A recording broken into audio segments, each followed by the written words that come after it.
ito ay rated SPG. Striktong patnubay at gabay ng magulang ang kailangan. Maililigtas nga ba ni Usman si Jalil bago siya tuluyang mapatay at mabubunyag na kaya ang tunay na pagkatao ni Jalil bilang kapatid ni Marcos? Yan ang ating alamin, kaya siguraduhin panoorin ang video na ito hanggang sa dulo.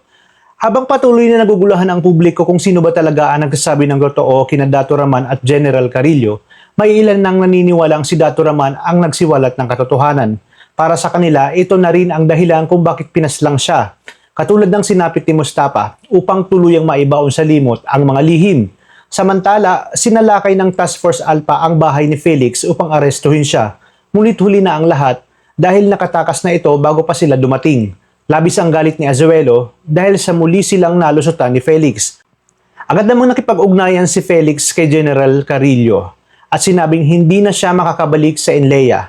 Pinayuhan siya ni General na magtago muna at huwag magpahuli dahil hindi pa tapos ang kanilang misyon.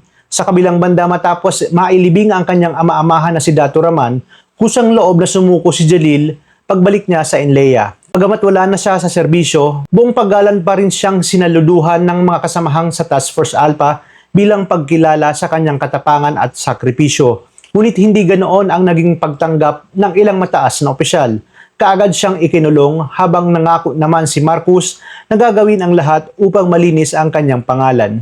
Habang nakakulong si Jalil, isang mas madilim na plano ang nabuo.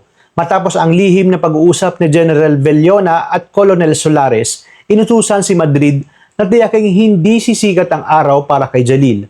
Napansin ito ni Osman Sabdani at agad siyang naghinala na may balak silang ipapatay ang kanyang kaibigan bago pa man ito humarap sa hustisya. Kasabay nito, ibinunyag ni Jamila kina Doktora Teresa at Marcos ang isang matagal nang itinatagong sekreto. Si Jalil pala ay si Gabriel, ang kapatid ni Marcos na matagal na nilang inakalang namatay sa pagsabog ng barko. Ipinaliwanag ni Jamila na nawalan lamang ng alaala si Jalil. Unti-unti itong bumalik. Noon pa man ay gusto na nitong sabihin ang buong katotohanan, ngunit natakot siya na madamay ang kanyang tunay na pamilya dahil sa pakana ni General Carillo.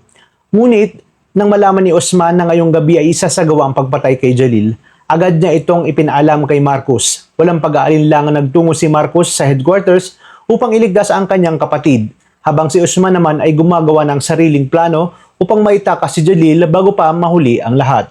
Tatagumpay kaya sina Marcos at Osman na mailigtas itong si Jalil o mauunahan sila ng mga tauhan ni General Carillo? Yan ang ating aalamin sa nalalapit na pagtatapos ng Blood versus Duty.